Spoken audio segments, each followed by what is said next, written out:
มาเบิ่งบทค้นคว้าเนาะวิชาคณิตศาสตร์นี่จะมี5ข้อซึ่งว่าแต่ละข้อนี้มันจะมีลักษณะแตกต่างกันไปจะเป็นหัวข้อที่เราคิดไล่เนาะนี่จะมาแก้ข้อที่1ก่อนข้อที่1นี้เขาต้องวางบทแก้ของเราเนาะเขาจะเขียนบทแก้ขึ้นมาตรงอินนี้เราต้องวางก่อนวาง s นี่เท่ากับทั้งหมดบทนี้นะวางเท่ากับทั้งหมดเลย5ส่วน5คูณ7บวก5ส่วน7คูณ9บวก5ส่วน9คูณ11บวกต่อจนหอมบวก5ส่วน2017คูณ2019ทั้งหมดบวกให้กับ989ส่วนให้กับ2019นี่เป็นสมผลอันที่1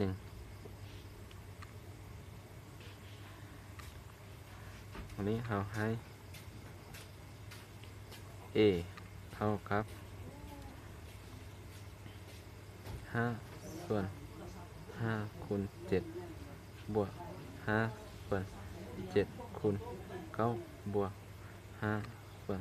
9คูณ11บวกต่อจนหอมบวก5ส่วนให้กับ2017คูณ2019นี้เป็นสมผลที่2วันนี้จาก A นี้เขาจะไปพิจารณาซึ่งเขามีให้จือเนาะสูตรนี้1ส่วน A คูณ B นี้จะเท่ากับ1ส่วน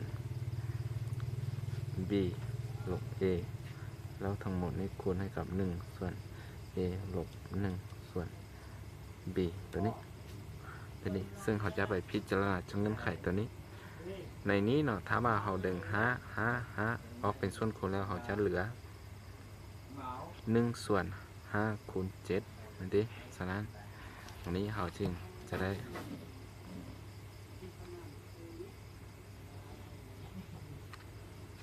a เท่ากับดึง5ออกเป็นส่วนคูณจะได้5คูณให้กับ1ส่วนตัวนี้เนาะซึ่งผลนี้เขาจะเปลี่ยนมาเป็นลักษณะแบบนี้ให้มันผลนี้จะคือผลนี้แล้วเขาจะเปลี่ยนมาเป็นตัวนี้จะได้7ลบ5ทั้งหมดคูณให้กับ1ส่วน5ลบ1ส่วน7แล้วก็บวกให้กับ1ส่วน9ลบ7คูณให้กับ1ส่วน7ลบ1ส่วน9ไม่ดีผลอื่นก็คือกันต่อกันจนหอผลที่1ส่วน2019ลบ2017 1ส่วนให้กับ2017ลบ1ส่วน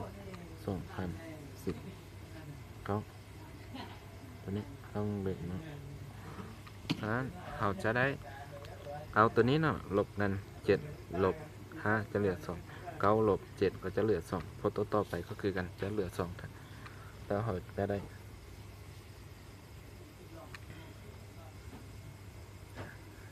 5คูณให้กับ1ส่วน2แล้วทั้งหมดคูณกับ5ลบ1ส่วน7บวกให้กับ1ส่วน2เท่ากับ1ส่วน7ลบ1ส่วน9บวกต่อ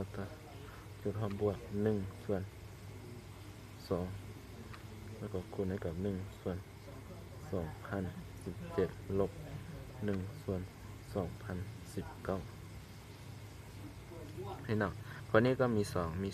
2คือกันทั้งหมดฉะนั้นเขาจะดึง2ออกเป็นส่วนคูณอีกเราจะได้5ส่วน2แล้วจะเหลือ1ส่วน5ลบ1ส่วน7บวกให้กับคนนี้ด้วยกัน1ส่วน7ลบ1 ส่วนเก้าบวกต่อไปมันจะลักษณะคือกับอันดับเนาะเรียนกันไปแล้ววันนี้เราจะได้1ส่วน2,015ลบ1ส่วน2,017บวกให้กับผลนี้จะเป็นผลต่อจากผลนี้มานะจะได้1ส่วน2,017ลบ1ส่วน2,019วันนี้เราเห็นว่า1ส่วน7ลบ1ส่วน7กับบวก1ส่วน7หารกันผลนี้ก็จะมีผลต่อกันไปหารจะเหลือเท่านี้เนาะวันนี้เราจึงจะได้ a นี้เท่ากับ5ส่วน2คูณให้กับ1ส่วน5ลบ1ส่วน2,019วันนี้เขาจะขึ้นผู้ร่วมนี้ซึ่งเขาจะนำใช้การคูณค่อยแล้วเนาะเราจะได้5ส่วน2นี่เขียนคือ9แล้ว2,019คูณ1จะกลายเป็น2,019ลบ5คูณ1จะกลายเป็น5ทั้งหมดส่วนให้5คูณ2,019แต่ว่า5กับ5นี่หารกันได้เป็นผลคูณไม่ได้จะได้เท่ากับ1ส่วน2คูณให้กับ2,019ลบ5จะเหลือ2,014ส่วนให้กับ2,019ซึ่งว่า2,014นี้มันจะได้เท่ากับ2,014นี่เท่ากับ1,007คูณ2นี่เนาะ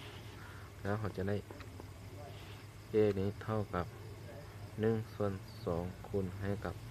1,007คูณ2ส่วนให้กับ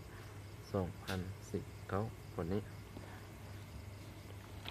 หลังจากนี้2กับ2นี่หารกันได้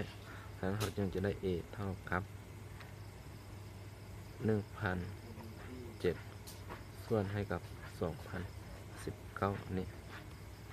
หลังจากนี้อันนี้ a นี่จะเป็นจากเขาวางทางอิฐนะทีแล้วเขาจะอันนี้แทนใส่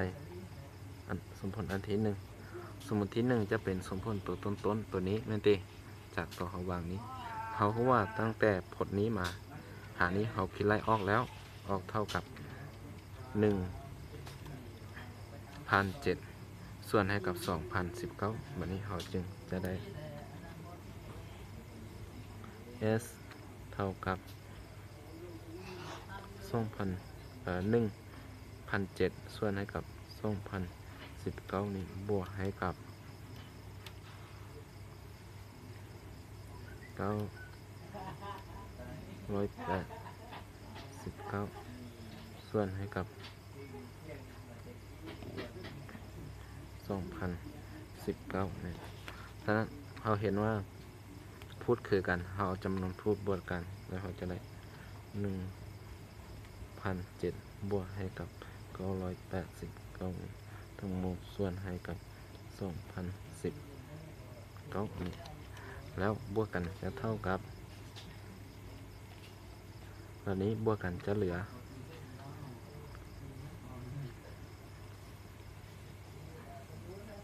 6เป็นเดเขาจะไปถามนี้ถามผู้ใดยังบอกเข้าใจอันนี้บวกกัน1007นี่989นี่บวกกันจะได้6เจอ1 991นั่นเองเราจะได้1996ส่วน2,010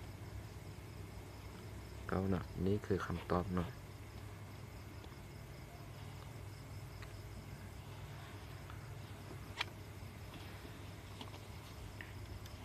นี่จะเป็นหัวข้อซึ่งว่าข้อนี้มันจะเท่า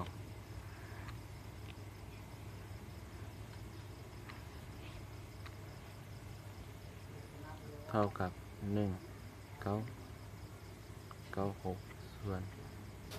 2,000